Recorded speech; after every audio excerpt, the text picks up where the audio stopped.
Yun, magandang hapon po sa ating lahat. Tayo po ngayon ay nandito sa lugar, no? At ngayon naman ay araw ng pahinga. Kaya naisipan natin mamasyal dito sa tinatawag nilang Devil's Mountain. Medyo nandito tayo sa gitna ng tulay na kung saan talaga namang sadyang napakaganda ng kanilang lugar, no? Sa ating mga kaibigan diyan na sabi nga ay walang magawa at kung minsan nagpapahinga, maaari po kayong mamasyal dito sa Devil's Mountain, no?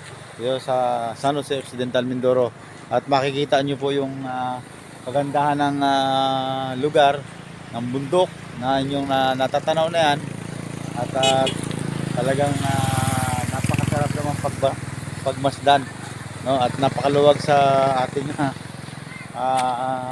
kalooban na kapag kayo narito ay talagang kayo ay marirelax na po.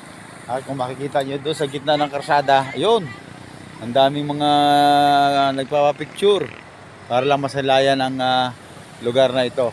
Yung sinasabi nilang Devil's Mountain, no?